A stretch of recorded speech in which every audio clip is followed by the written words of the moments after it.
Welcome to Kelly's Christian Chaos, where we dive into tough topics, explore the chaos of Christian living, and celebrate the transformative power of Jesus in our lives. And here's your host, Kelly. What is up, guys? Welcome to another episode of Kelly's Christian Chaos. We are here with a very special guest, pretty cool dude. Do you want me to call you Pastor Travis? Whatever you want to call me. You can call me any name that you want in the book. I don't care. That's fine. We'll call you Pastor Travis. Okay. Just to be respectful. You know. This is Pastor Travis. We've known each other for a little bit now, a couple months.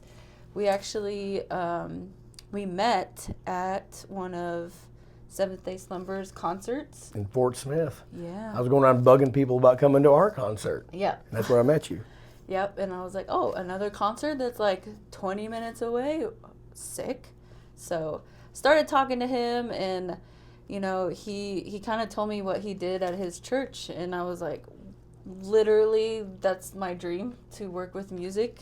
So I came down here and saw what he does and talked to him a little bit, and, you know, I've helped with a couple of the concerts you guys have done, and it's just been pretty cool. And this, for all of you that watch the YouTube videos, this is his office. This is not mine. I'm not that cool. So. Yeah, my office has been the cool background for all your videos. So I'm super excited to have him here today. This is going to be our last episode in the Metalheads and Music Ministry series.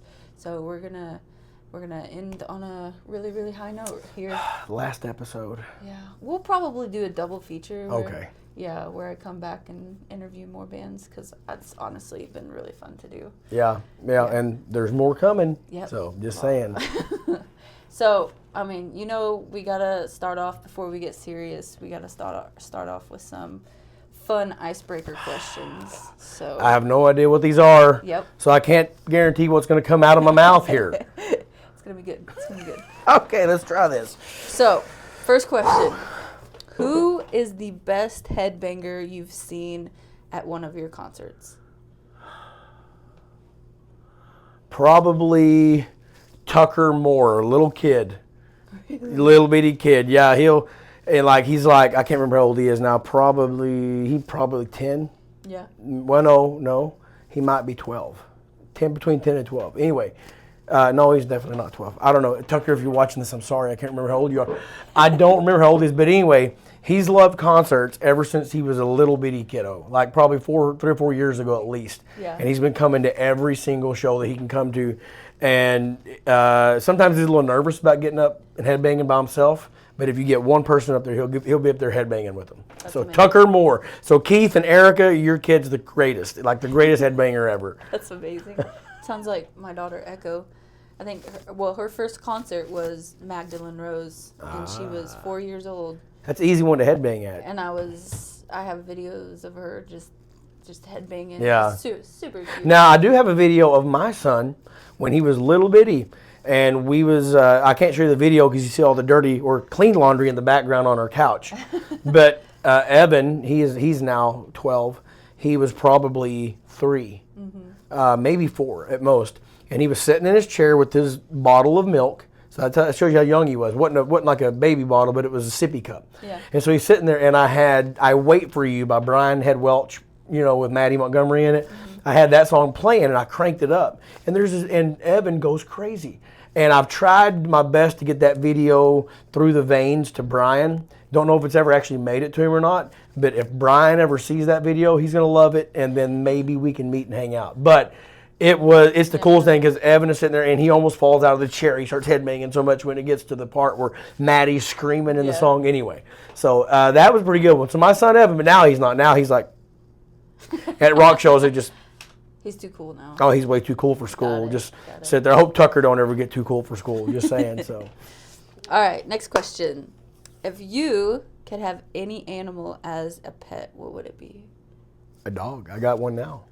You gotta be more creative than that. Oh, any animal at all. Any animal. And it would be like your best friend, like a shark. A shark. Yeah. I've often said if I went to the beach, I wanted to catch a shark. Yeah. And then mount it on my wall, because what would be cooler than walking in your house and seeing a shark mounted, not a bass or a crappie, but a shark. I think that'd be cool. But it'd be really cool to have a pet shark. But I've never really thought about the consequences of that, though. It'd be giant fish tank. Yeah. Well, you ever seen Ace Ventura? Yep. Yeah. So whenever they had the big shark in the tank, that's a great one. That would be good. That would be fun, actually. But I don't know if I'd really want a shark. But I mean, that's the first thing that popped in my head. You know what I would want? What's that? A sloth. I love sloths. Really? I've seen that's my favorite animal. I've seen them in like multiple times at zoos and stuff, and I've even got to touch one before. What did it do? They're just chill. Well, my wife would like a sloth because she just likes to be real chill and she likes to read. She could read one book in like a matter of hours, but she could sit in one spot and read a book all day. And I'd come back home at midnight. I'd leave at 5, come back home at midnight. If she's got the day off and she's reading, she probably hasn't moved. And so she would love a sloth. That'd be great for her. I don't know if I could do that. I have too much ADHD. Well, that's me. I have to be moving. I just think they're cute. Yeah. Adorable. What's the movie that the sloths are on? And Sid the Sloth? No, that's a good one. But there's a movie where there's a rabbit and a fox, and oh my gosh, what's that movie called? I have no idea. And then they take them to the sloth, which is the DMV. And Zootopia. Zootopia, yes. Yeah. And the sloths are like, the super slow. That's a great movie. Yes. And I didn't remember the name, but my favorite part was the sloth because they were so slow and everything. Anyway, I thought that was great. And then he was the one at the very end that was speeding. Yeah. Yeah. In that car. That's right. Flash, 100-yard dash. Yep. Oh, I love that. Okay, so last one. If you could live in any time period in the Bible, when would it be? I'd definitely live. I would want to see Jesus. Yeah. But my only concern is, I've often thought about this, is if we were alive when Jesus was alive, which side would we be on? Exactly. Because the Christian side of things says, oh yeah, I would be on Jesus' side. Oh yeah, would you really?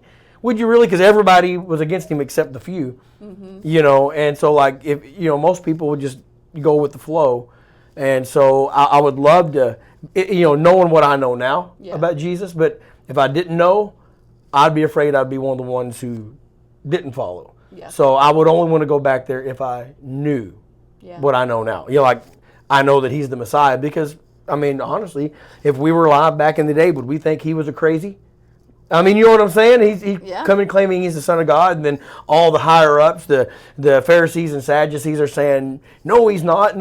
So then if you're a religious person in a sense, you're a Jew or whatever, well, you're going to follow your leaders more than likely. Then for you to go against them, they're going to reject you. So then you're losing all your, in a sense, livelihood or whatever. So I've often wondered that. Would we have really followed Jesus if we were alive back in the day? That's a great question. And so, but knowing what I know now, absolutely. Yeah. And so, but I wouldn't want to go back unless I knew what I know now. Yeah, so, for sure. Just saying. For sure. Yeah, I would want to. I would kind of want to see like Jesus as a kid. Yeah, because there's nothing recorded except for 12 years old going in the temple. Yeah. So I'm like, what kind of kid was he? Did he cry? Did he have a temper tantrum? Right. I mean,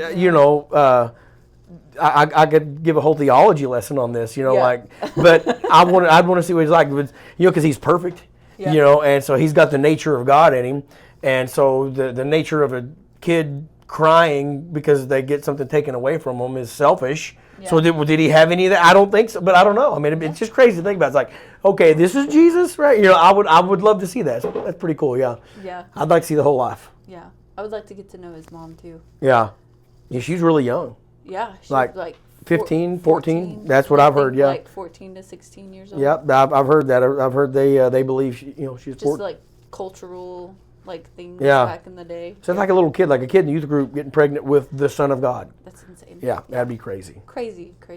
Yeah. Okay, so we're gonna hop right into some deeper questions. Okay. So again, like I said at the beginning, I've got to know Travis a little bit over the past couple months, and I just think it's really cool what you do, and I would love to know like when did your ministry start? Like, tell a little bit about your testimony, and how you got into like the music ministry and being a pastor and everything. Oh Lord, well, how long was you wanting this video to be? we could just do the what's it called, the highlight reel. Okay, the highlight reel. Okay, so I knew like all along, like even when I was younger, I felt like the ultimate goal was for me to be used by God in some way. And my mom did a great job of teaching me that.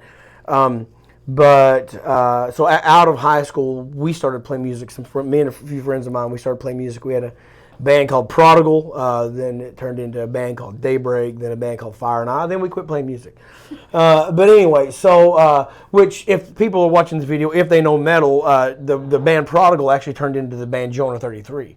I wasn't a part of the band Jonah 33, but a friend of mine, Vince, was the lead singer of that band, and so he was our lead singer for a while. And anyway, we kind of disbanded, and then he started Jonah 33, and so we were kind of a part of that. Recorded at Ardent Studios, where Skillet recorded their first 3 albums with their producer Skid Mills, and I was horrible.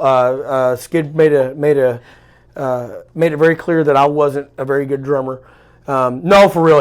I'd never been in a studio in my life, and I'm 19 years old and had rarely played to a click track, and so Skid was one of the top, if I'm not mistaken, top 3 engineers in the United States at the time when it came to rhythm section. So he was like picking apart everything I did, and coming out of the studio, I was a much better drummer than I am now. But I'm still not a great drummer. But anyway, so it started there. I started playing music. Got out of music. That would have probably been 2004. So in 2001-ish, we got into music. I probably got out 2004-ish, 5, something like that. And our youth group here had just exploded in 2002. And it just exploded. It went from like 10 kids to like 80 to 100 kids in a matter of a few weeks. Like, maybe a 3 to 4 week period. Wow. So the building that we now know as the Good Fight, the venue, it was a shell, just a big empty shell full of construction stuff, wood and tools and materials. So we shoved a lot of that out of the way because we didn't have room in this building we're in here for that many kids without taking over the sanctuary where the adults were at the time. And so our youth pastor was actually gone doing a tour of duty in Iraq. John Richmond, he was doing a tour of duty in Iraq because if you remember, I say 2002, 2003, I'm sorry, I said the wrong. I believe it was the end of 2002, and I believe I believe it was the end of 2002, September 17th, 2002. I got it on my phone when it exploded. May have been 3. Sorry. Anyway, but regardless, they called. They went to Iraq, and if you remember, how old are you? I'm 30. So you kind of remember this stuff maybe. Yeah. But we went to Iraq and did a bunch of stuff. So our youth pastor had just left, and then right after he left, the youth group exploded. And so we're like, what do we do? Where do all these kids come from? What's going on? So anyway, so I was kind of filling in, helping out. We had a bunch of helpers, a pastor's son, and then the youth pastor's wife. Anyway, so the youth group exploded. So I pretty much started needing to focus on that. So I kind of slowly got out of music, and so I kind of lost interest in all the music, and it was all about youth ministry, and we stayed huge. Like the youth group stayed huge until 2020 when COVID happened, and then that really did a number to our youth ministry. But anyway, so because of my history in music, we had all these kids, and there was a couple times we did a few concerts out in that building. We didn't have a stage. We'd pull in a trailer, and we would do concerts. As a matter of fact, it was hip hop. The first 2 we had out there that was anything really special was 2 rap concerts, 2007 and 2008. And then after that, by 2012, right around there, we had a stage built. And I had a cousin coming here named J.C. Patterson, phenomenal guitarist. He wanted to do like Battle of the Bands, and him and his dad and a few others. I'm like, well, okay, we got a stage and kind of a sound system. Let's do it, So we did it, raised a little money, and then time went on. Maybe within a year, we got a tour with War of Ages. War of Ages, Mouth of the South, Saving Grace, and I don't know if it was Harvester. I can't remember. Anyway, they did a tour here and came through, and I still got videos of that show, and you can see how raw the venue was. Yeah. Like, we had nothing. It's just walls with torn up insulation and old sound system, and it was freaking awesome. Those are like the best concerts. Oh, dude, that, I mean, we was the picture of a underground vintage, venue. You get so up and personal with like Yeah. the artists, and they're so chill. Yeah. It's just, you know what I mean? Yeah, and here's I was running sound. I'd never really run sound, just a couple times here and there. So me and my buddy are running sound. We're trying to figure this stuff out, and everything in the sound system was jerry rigged, dude. I mean, wires spliced together, and soundboards that half of it didn't work, and amps that we're not sure if they're going to come on or not, and right, as a matter of fact, in the middle of War of Ages set, they headlined, right at the end of it, one of our breakers blew, and they was still playing, and you could still hear the stage sound, but our amps blew, and so I ran there, and I knew exactly what it was. I went and flipped that breaker, kicked it back on, and I was able to pull some things down and make it work. So, I mean, anyway, so all this started happening 2012-ish or so, and we just, honestly, we did a bunch of Saturday night shows. And then I became pastor here in 2015. Our pastor resigned, and honestly, he was a phenomenal pastor. He was always for everything we was doing, like as far as the concerts, the youth ministry. So we did all that. We did the doing all the concerts and stuff, and then our pastor left, and so my wife and I became interim pastor. Could you try again? Oh yeah, hey Siri. Siri's talking to me. See, this is the chaos part of the Yeah, this is what's great about it. Siri butts in our conversation. Where were we? But anyway, our pastor resigned, and so me and my wife were interim pastor. So we take over kind of, and we're like waiting. We didn't know what to do, as far as pastor of a church. I mean, we had no clue. And so then the church asked if we would do it, become the pastors. I'm like, well, I guess. I mean, you're getting short sleeves and shorts when you get me. I mean, I'm not changing who I am because I've got a new title now. And that's like that's what we want. So anyway, what my wife and I, we became pastor, which we'd already been here we started coming here like in 96 and 97 with my friend Justin LaRue, and when his dad was pastor. So anyway, there for a short time we had to stop doing shows because we had no help. We had nothing. We were the only ones. We had just a few people here and there helping. The church, we didn't have a whole lot of folks in it at the time. And we would do a few shows, and then there was one show that was kind of rough. My wife and I, we couldn't manage the thing by ourselves.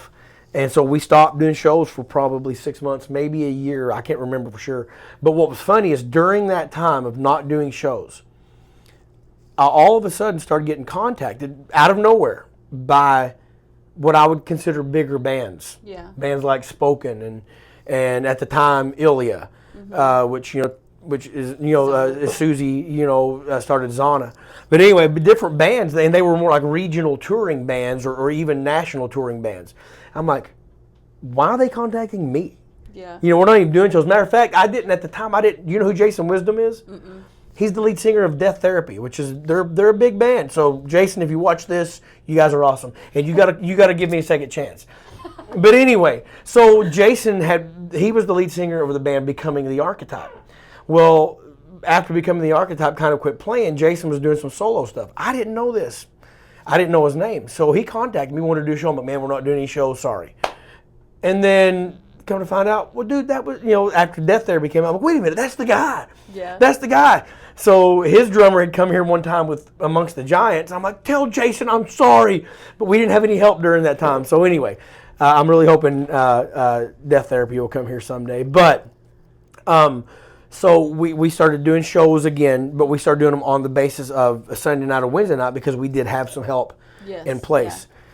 And which is still a lot of what we do, Sunday night and Wednesday night shows, because we already have a lot of staff in place, a lot of help, a lot of people who love what we do. So there's a lot of people a part of it. Mm-hmm. So it started there, that's the long version. I'm sorry, but that's the long version. And now it's turned into what it is. Yeah. We rarely ever, just pursue bands.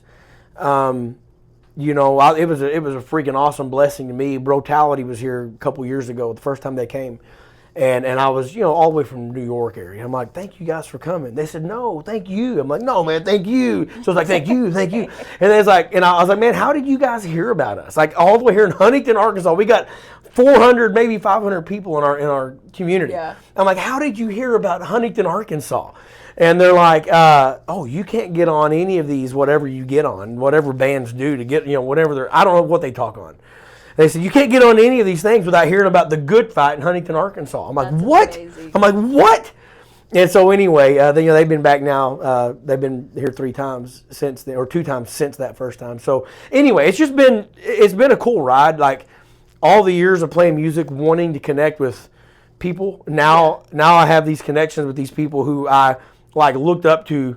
And now I'll be watching radio UTV, and I'm like, oh, I know them. I know those guys. Oh, I know those guys. Oh, I know those guys. I know that guy. Yeah, I've met him before. I'm like, this is so cool. Yeah. To be in Huntington, Arkansas.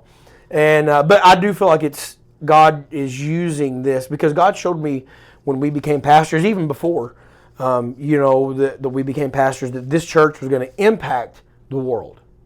That's awesome. And I never knew how that was going to be. I honestly felt like it was going to be like the church side of things, the pretty stuff. And come to find out, we're already reaching the world. I mean, we had Kaza come here from Japan. Yeah, that was pretty cool. Yeah, and I'm like, from Japan? And they're wanting to play at Huntington, Arkansas? And so they've come 3 times this year now. And so we're reaching the world directly. Yeah. It's not, missionaries are great. We support multiple missionaries. But that's kind of an indirect way of reaching the world. Mm-hmm. But what's crazy is the world's coming to us now. Yeah. And I would have never thought of that. And I believe it's only going to grow. So there's the answer to your first question. Yeah. I think it's amazing what you do. Because, what would you say, what percentage, 70, 80% of the bands that you play in your venue at your church is, rock, metal, that genre? Yeah. It's a solid 80% right now. And honestly, I don't as much as I love rock, I don't want to get bottlenecked. And we have a couple coming, at the end of the year here, that's more like folk rock. Yeah. And then we've had a few country and then rap. Mm-hmm. And I can see the venue becoming much more than just a rock venue. I would love to see it, obviously church on Sundays and Wednesdays and our concerts. But I want to see it where we're seeing every day the venue being used for something. And so one of the visions I've had for the venue is even not necessarily a restaurant, but a place where people come, drink coffee, eat sandwiches, while there's a band playing that's not maybe, because it's tough to sit down and visit with somebody while somebody's up there, but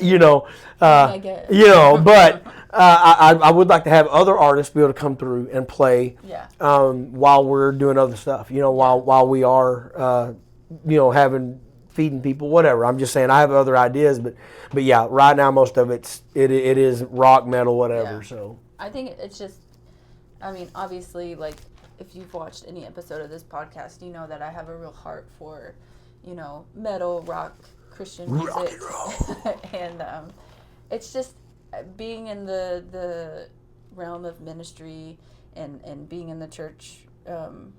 It's hard because it gets such a bad rap. Yeah.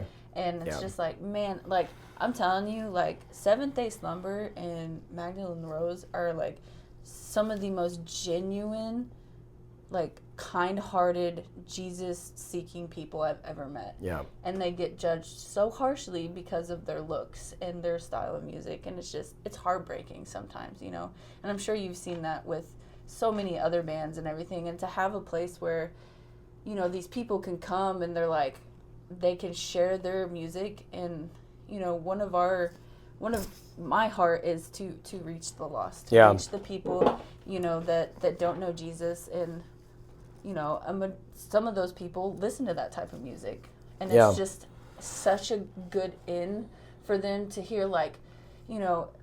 I've seen a lot of the concerts that have been here, almost every single one that they have a moment where they tell a part of their testimony. They say something about Jesus. They glorify him. And even that 2 minutes that they see at that concert, God can do something with that. Absolutely. To me, You know, I used to be real big on, hey, you got to have a moment of sharing. So you got bands like Chaotic Resemblance. I mean, you know, Travis and then Kevin from Disciple. I mean, they share the message.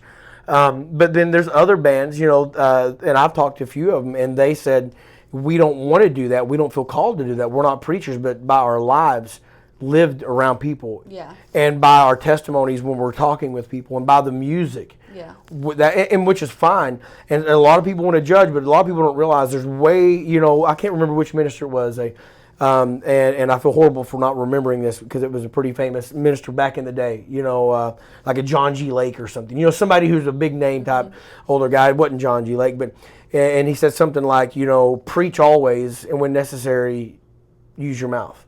Yeah. And your life speaks way more than your words. Yeah. Yeah. You know, and so there's a lot of these bands, they don't always get it from the stage and minister. But their lyrics minister and their lives minister. And to me, that's more important than any of it. Because if I'm at work somewhere, I can talk about Jesus all I want, but if I'm letting the work situation frustrate my life, that's not sharing Jesus. Yeah. I can preach about Jesus all day long, but all of a sudden my boss doesn't do what I want him to do, then I let that make me mad and frustrate me. Well, then how's my life preaching? You know, I've become a hypocrite at that point. So there's a lot of people who don't realize the value of your life speaking. And most of these bands, even if they don't share it from the stage, their lives speak the kingdom of God. Their lives speak the love of Christ. And so they get a bad rap for how they dress or whatever. But anyway, so yeah. Yeah. Oh, we could go on and on. Oh, yeah. They don't want to hear me go on my rants about all that stuff. So next one, this one's one that I've heard stories, but I want you to share what comes to your heart. How have you seen God move in the concerts you put on?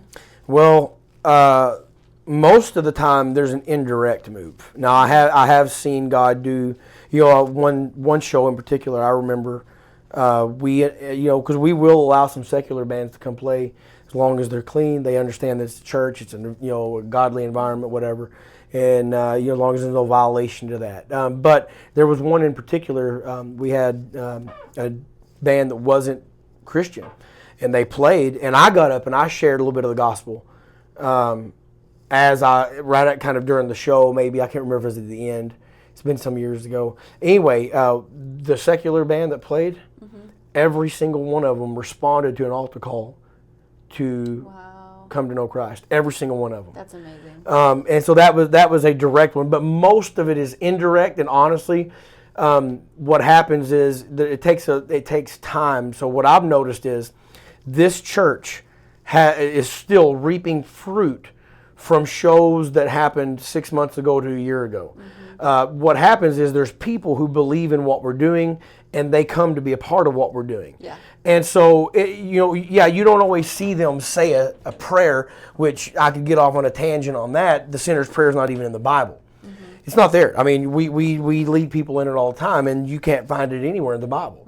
It's about people becoming believers. They believe and are transformed, right? I mean, that's the whole point, is for somebody to believe in what you're talking about, the God that you're talking about, and then for their lives to represent that transformation, that belief.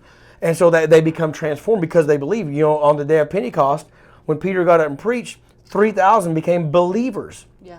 He never led any of them in a sinner's prayer. Yeah. And so what I've noticed is I've seen people that come to these shows who some of them have been shut off to the gospel. And now their lives reflect Christ. They've become regular attenders to church. They become people who support and help with every single thing that we do. Yeah. And some people say, well, they're not born again. And my question is, how do you know? Yeah. Are you with them the moment that they chose to believe? Yeah. Were you there? Do they have to say it the way you think they have to say it to become a believer? And a lot of these people are now believers, and now they're showing fruit of being a believer in their lives. I can't tell you the moment they got born again. Yeah. I know that they started coming at one of the shows, and now they are a part of this church, and now they are they are a big part of what goes on here. Yeah. And they're a part of everything that we do, and the fruit of their lives are showing the Holy Spirit. And so, some people want that moment. And my question is, how many people have had that moment who really don't believe? Mm-hmm. So belief is evident by your actions. Yeah. And you can say a prayer all you want. Jesus, forgive me my sins, come my heart, I ask, believe, confess. And there be zero transformation in your life. But you can look back at that moment and say, well, I became a Christian in that moment. No, you didn't. No, you didn't. But there's others who may not have had that moment, but they realize, oh my gosh, God is real. Yeah. And I want to know him. I want to serve him. Boom. The next thing you know, they're knowing him and serving him because they believe. Yeah. And there was never that moment that people look for in the church. And so anyway, I could get off on a big tangent on that, the way we teach and do things around here. But there's nothing wrong with that moment. Mm-hmm. I mean, I've led people in that moment many times. But I'll make sure to let them know this prayer you're saying does nothing for you. You're only saying this because you believe. You're not saying this to believe. You already believe, and you're saying it because you're believing. Yeah. And so we've seen a ton of that. I see more fellowship from our people in our church and people growing closer together from concerts than I probably do about anything. So we see more evangelism. We see more fellowship. We see, more discipleship in these shows than I've seen in any other particular thing within this church. Yeah. In one event, in one night. And so, I mean, it's a huge ministry. It's a huge ministry. Yeah. That's amazing. That's so cool. I like that perspective. We expect, as someone, like, let's just say, like, I've had the opportunity to preach a couple of times, and, in your heart, you're like, oh, man, I just hope this just hits someone. You know what I mean? And it could. Yeah. You'll never know. Don't never know. You'll never know. Yep. And that's the fruit. That's the fruit that you're not doing it for. See, there's a lot of preachers and teachers who will do it for that moment. They get gratification because people respond. Yeah. And then somehow the message and the moment becomes about the person preaching. Yeah. Rather than the people and about the God we're talking about. Yeah. And so what happens is we make it about us. Preachers tend to make it about themselves. And then when they don't get the response, then they get mad and they start trying to manipulate people to come up. Yeah. I don't know if you've seen that before. I've seen it. I've done it. Mm-hmm. I've been a part of it. And I've manipulated people to come up because I didn't get the response I wanted.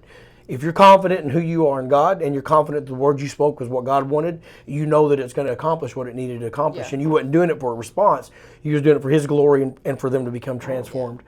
And that's the perspective I try to have is I'll never know if I made a difference. I mean, obviously, if a kid comes up and says something to me, but, like, I'll never know if I made a difference. And it's not about that for me. It's just the opportunity to plant seeds. Yeah, absolutely. I know that God can do wonders with it. You know what I mean? Yep. So, yeah. Okay, next question. Have you had any backlash from your community or other churches because of what you guys do here? Indirectly, even recently, there's still people, which in my world, I've been in Christian rock, I'm old now. So I started, like I said, 2001 playing Christian rock. I started listening to Christian rock probably 95 or 6. So for me, in my world, it's normal. Christian rock is a normal thing. Yeah, it's accepted. God's cool with it. But there are people who think Christian music sounds like a, Southern gospel. Yeah. And I like Southern gospel. I do. That's a guilty pleasure. I like Southern gospel. I like country music. I do. I really do. Bluegrass. I love it. Those musicians are phenomenal, but the message can be the same no matter the genre. Some people don't believe that, and they got the right to be wrong. Yeah. They can be wrong if they want. But I've had people really accuse us of becoming like the world because of what we do. Mm-hmm. But again, Southern gospel originated. It's all country. Yeah. And so country and Southern gospel, they both came about. And if you look back, Southern gospel was not the original Christian music. Yeah. If you want to go back to the original, we need a harp and a lyre, and what David played. I'm just saying, none of it sounds like that now. What David played was a harp and a lyre. I've never heard that in Southern gospel. I've never heard a harp in Southern Gospel. So if Southern Gospel is the original Christian music, then where's the harp at? Where's the lyre? You know, I'm just saying. Yeah. So God never had a style. Yeah. It's never been about a style. But I have had people say, we're becoming like the world. Well, Southern Gospel, it became like the world at some point. Southern Gospel was new at some point. Yeah. And so they were being accused of their Southern Gospel or their hymns at some point of being like something else. Yeah. So, yes, we have had backlash. But one of the things that we've chosen to do, and I've instructed all of our social media, the people who help run our social media, is do not respond to backlash. Yeah. Do not. We are here because we know what we're doing. We don't have to answer to anybody but God. Yeah. And we're going after what God's called us to do, with or without other people's approval. Mm-hmm. And I tend to take like a Nick Saban approach with Alabama football. He don't care what the fans in the stands thought. He came out there to win games. Yeah. And whatever that took. And he did it. Mm-hmm. And if he would have been looking for the people in the stands' approval, they probably would have lost games. And I can't remember who else said it, but they said if you're trying to please the stands, you're going to end up sitting in the stands. And so our thought behind it is we know what God's called us to do here at this church. Yeah. We're not asking anybody's permission. Yeah. We're doing it because we know what we're called to do. Yeah. And we know, and as this thing becomes more popular, there's going to be more backlash. Yeah, for sure. But with more backlash comes more fruit for the kingdom. We're going to see more and more people come to know Christ through what we do. And as that grows, we're going to see more and more people who hate what we do. Yeah. And that's fine. Here's what's crazy is I can hate what other people do, and for some reason, I can keep my mouth shut about it. But for some reason, they can't keep their mouth shut about hating what we do, right? Yeah. And so it just tells me how immature somebody is when they can't keep their mouth shut about how much they hate what we do. Yeah. And so anyway, so my thing is this. We're going after the kingdom of God. We're going after what God's called us to do, and regardless of what anybody says or anybody does. Yeah. And so, we have received backlash, but it really, if you let backlash stop you, if you let praise encourage you, then you're also going to let backlash stop you. We're not going because people praise us, and we're not going because people are giving us a hard time. Yeah. We're doing it for one reason, it's His glory. And so we can't live by the praise of people, or else we'll die by the same criticism. Yeah. So anyway, we're going for one reason, and it's for Him, and to do what He's called us to do. That's awesome. Yeah.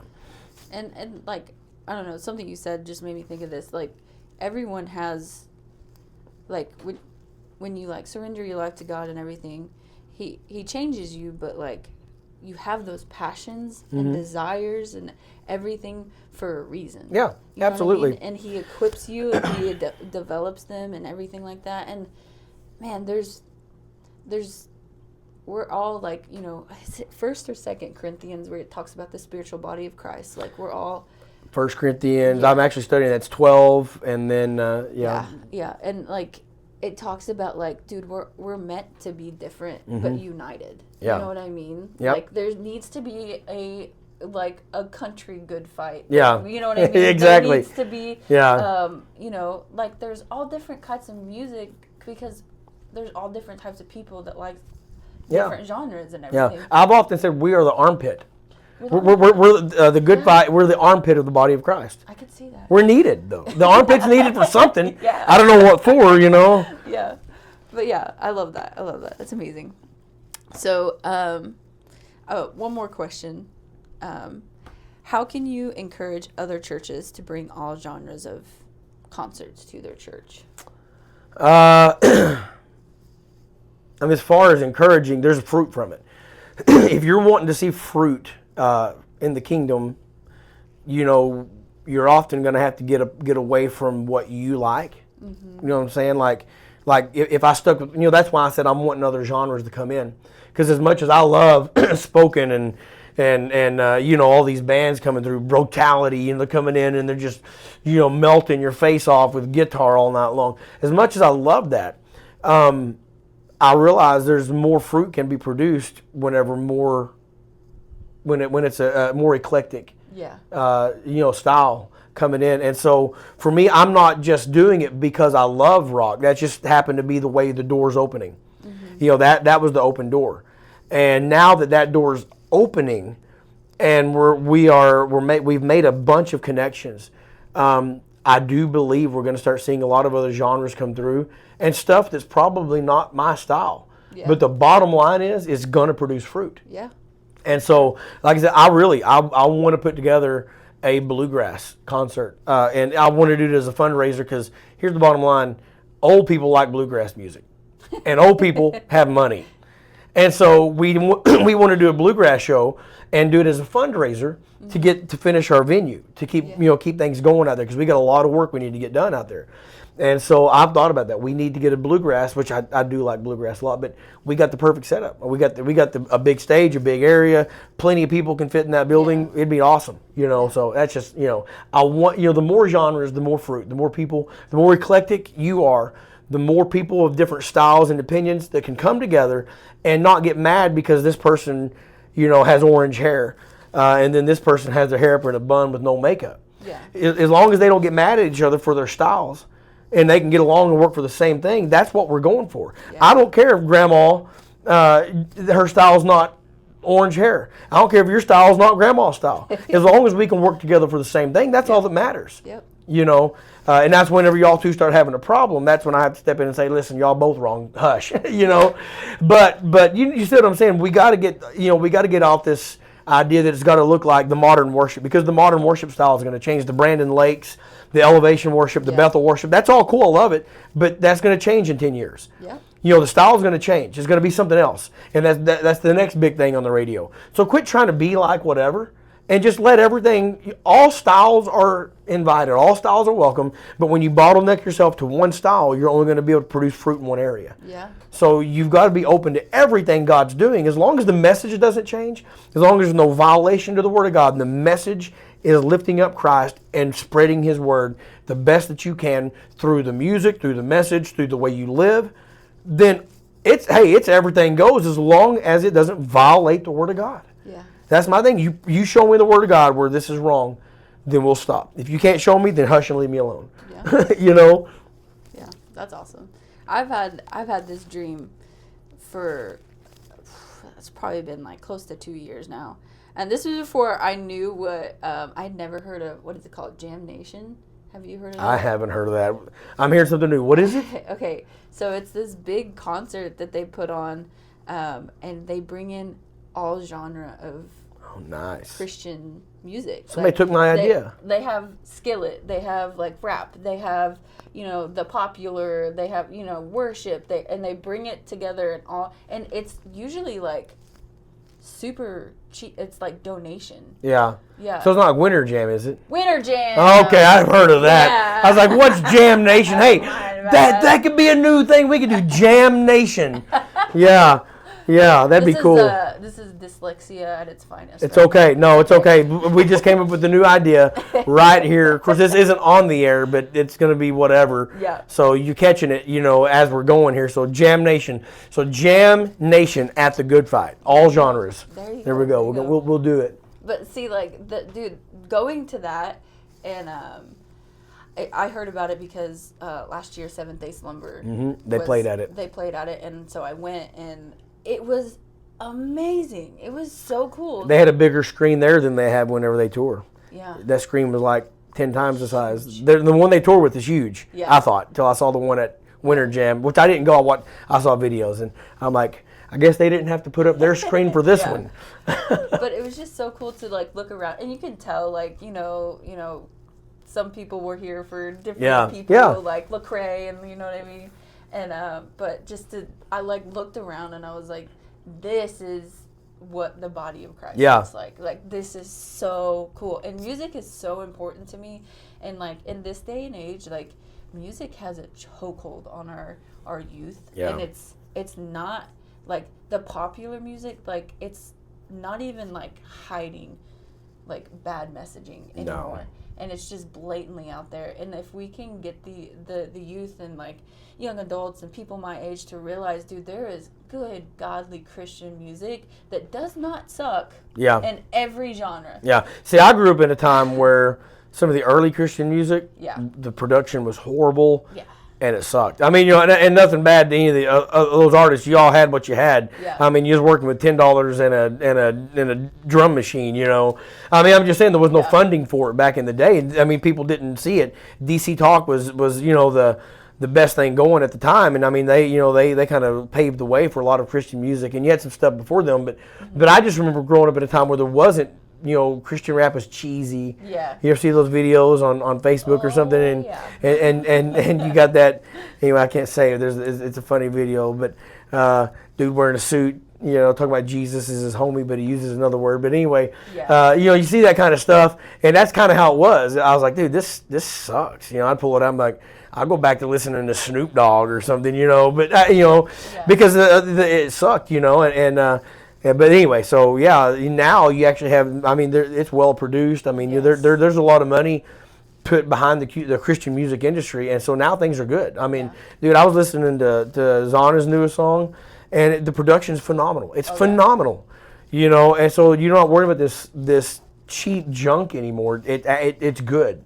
Christian music. It's like you can see. I don't know. I feel like there's just this huge revival going on in the music industry of like we are not going to change our beliefs and our faith. Like that's our thing. Like we're gonna show it. And I love obviously metal, but I love Christian rap. Yeah. I do not like regular rap music. Yeah. I love Christian rap, and some of these artists are insane, and they're just they're just passionate, and you can feel them and everything. So I don't know, I definitely feel like that music is such a huge ministry right now and in this day and age, and it just if we can work together to bring good godly music to, obviously I'm in youth ministry, but everywhere. Oh yeah. You know what I mean? What's crazy is music is God's idea. Yeah. You know what I'm saying? We don't realize that most people don't realize how creative God is. But if you don't realize how creative He is, then you need to go outside and really look at the stars and think. Yeah. He had to think of this first. Mm-hmm. So, music should be, we're created in His image, right? Mm-hmm. So we should be that creative ourselves. Yeah. But a lot of times it's stifled. Mm-hmm. Creativity is stifled. And I think that's a work of the enemy, because I think God wants us to be creative in a lot of ways, even in especially the Christian genres. Most of the good stuff is underground, and it's because a lot of the creativity is stifled because it has to sound this way. Yeah. And so that's a whole nother thought in my mind, in my thought process. I've spent lots of time thinking about this kind of stuff, but God's creative. And matter of fact, the universe, science even proves it's still being created. It's still expanding. Mm-hmm. It's because God never said to stop. Mm-hmm. When He spoke everything into existence, He never said for it to stop. So it's just continuing to create. And so God's a creating God. And so He created us in His image. We are to be creators. Yeah. And so to write a song that breaks the mold is a good thing. Mm-hmm. To write a song that sounds different than all the other songs, that's a good thing. You're being creative. Yeah. So anyway, sorry, I'll preach on that. We can go on and on. Yeah. So I wanted to give you an opportunity before we ended this to talk about any upcoming shows, any shout outs. Oh my goodness. So when you gonna put this out? Probably I'm hoping next Friday. Okay, next Friday. So we have time. Let me pull this up here. I got them right here on my phone. And wait, first before we do this, how can anyone listening, where can they follow you? Where can they get this information out? The Good Fight on Facebook and on Instagram, although I don't keep up with Instagram like I should. Listen, here's what's crazy is I love technology, but I hate internet. When I say I use it all the time, but I'm horrible at it, okay? So I was emailing somebody yesterday. We was emailing about one of these upcoming shows. And then I went to forward an email to one of our sponsors, and I forwarded it with the person who sent it, and I don't understand how I did that. I'm like, what did I just do? I'm like, and I told the one person, I'm sorry, I didn't mean to include you in that. I'll fix it. And I don't know how to fix it, so I just texted the guy, this is our sponsor, and I said, here's the information you need to know. I'm not going to email off that one anymore because I don't know what to do. And so anyway, I'm horrible. I'm horrible about social media. How does this work with this? But Facebook and Instagram, The Good Fight. You can follow it on Instagram and Facebook. Instagram, like I said, I'm going to have to turn that over to somebody who knows what they're doing. So, so shows we have coming up. Yes. All right. So I had to look at my calendar because we've had more shows this year than I think we've ever had in a year. So there's 52 weeks in a year, right? Yeah. So 1, 2, 3, 4, 5, 6, 7, 8, 9, 10, 11, 12, 13, 14, 18, 19. So like 21 shows this year. So yeah, that's a lot. It's busy for us. Which and keep in mind, none of them are ones that we plan. Yeah. They just come to us now, which is great. That's amazing. I love it. But the next show we have coming up, October the 6th, is Fear Not, which we've never had these dudes on our stage. I'm looking forward to Fear Not. Those dudes are metal. On October the 9th, we're having the folk rock. Okay. So that's going to be the Lack family and then Troubadour, who leads worship here every other Sunday morning. Oh, cool. And so if you've never heard any of them, they're really, really good musicians, phenomenal. On November the 6th, we have a rap show, DeMac and Big Rev. Really? They're going to be here on November the 6th. And then I don't know if you've ever heard of Erskine. Erskine, November the 10th. Now, Erskine is in Toby Mac's video. I think Help Is On the Way. I think that's the name of the song. I can't remember. Anyway, he's one of the dudes. He's playing bass in one of the videos. Then he's also one of the guys wearing like a druid, I don't know, like a hooded thing. Yeah. Anyway, so that's Erskine, and he's got his own band, and he's going to be here on November the 10th. Yeah. And so then the first comers ever here is I Am the Pendragon. You ever heard of those guys? Oh, that sounds awesome. Dude, yeah. Okay, so the lead singer of I Am the Pendragon, Jared, he's also the lead singer of 13 Minutes with Jamie Kay. So that's November 17th. Okay. And then last but not least, this will be the last show of the year that, as far as I'm concerned, because we're gonna spend all of our energy on this one. It's this right here. And that is Disciple, Seventh Day Slumber, and Magdalene Rose, baby. So that's November 24th, and that's the one. If you guys can't see, she hasn't just been eating a lot. She's pregnant, okay? She didn't just eat a watermelon before the interview. She's pregnant, and your due date is the 30th, right? November 30th. November 30th, and the show is on the 24th. Yeah. So this is our goal. We're gonna cause her to go into labor at the Disciple, Seventh Day Slumber, and Magdalene Rose show. And here's the goal. She don't want Maggie to break stride. If Maggie's playing and she starts going into labor, she wants Maggie to keep playing. No. I say no. If she goes into labor while Maggie's playing, Maggie, you are going to have to hold her hand while she delivers a baby. Okay? And we'll try to make sure to have at least a nurse around that can help you out. But it doesn't get any more metal than having a baby at a rock show. What would be more on brand for me to have my child at a metal? You're dang right. So this is the plan. So you're going to have to pay $30 a ticket on November 24th to come watch Disciple, Seventh Day Slumber, Magdalene Rose, and you're going to, remember Woodstock? I don't know if you heard of that. I can't remember how many babies were born during Woodstock. Oh my goodness. I'd have to look up the number. But there was multiple babies out there that were born during Woodstock. That's great. So this will be the first one ever born at a Christian metal show. There you go. We the ladies can cover everybody up so nobody sees nothing. You just have the nurse taking care of everything and have the baby, and boom, you could all be a part of a rock show where she had her baby. Bring new life into That's right. Boom. That's what's going to happen, Captain. I was texting Maggie, and I told her, I was like, dude, you're coming to Arkansas, and she's like, yeah. And then I was like, so you're coming on the 24th. And my due date's the 30th. So if I have this baby at your concert, just keep going. It'll be great. It'll be fine. She was just like, oh my goodness, what? Yeah. So, but there is this is my plan. There's a very good chance that I will have the baby early. I had both of my other kids early, so I could already have the baby. No, it's going to happen at the show. My husband would not be happy about that. I've done decided that's what's gonna happen. We'll actually have we'll have the bathroom where we can block it off for you. Yeah. You go and have the baby in the bathroom. There you go. That way your husband won't get too mad, and then you can come out holding the baby, and be like, here he is. You know, it is a he, right? Yes. Okay. Little boy. We've actually finally picked a name. What name? His name is Rowan. Rowan Mason. So ain't Rowan like a dude who's like a warrior or something? Yeah. On a TV show or something? I think you're thinking of Rolo. Oh, I don't know. I don't get to watch much TV. Although I do like watch TV. I watch in sections. Like I'll come home for a minute, watch a section, then I gotta be going doing something else. So, but anyway, there's a Rowan out there somewhere who's a warrior. I don't know. Somebody may comment on this. It does definitely sound like a warrior. Yeah. For sure. Yeah. But so if you are available to come to any of those shows, I highly recommend. I've been to a couple of shows here, and it's the pretty best. awesome. And it's so cool because it's so personal. You get to meet the people. They're so nice. Like it's just a really, really cool venue to come to. Kid friendly. Yep. You know. All ages, all the time. Yeah.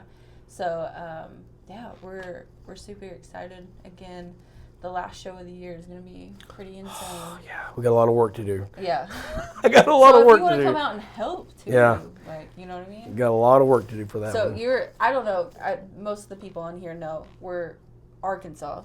Huntington, Arkansas is where the Good Fight is located. 201 West Broadway Street, Huntington, Arkansas. There you go. Now you got If you don't put the address in your phone, you're going to miss it. I'm telling you, it takes you about 5 seconds to drive through the town. No lie. You're through it. 5 seconds. But awesome. Well, thank you so much, Travis, for interviewing. Thank you. And sharing your heart. Super excited for all the things that you've got going on. So we are going to head off of here. You guys go have a great day. Do something nice for someone. We out. Thank you for tuning in to Kelly's Christian Chaos. Be sure to follow us so you never miss an episode. We'll be back soon with more thought-provoking conversations. Take care and go do something nice for someone. We out.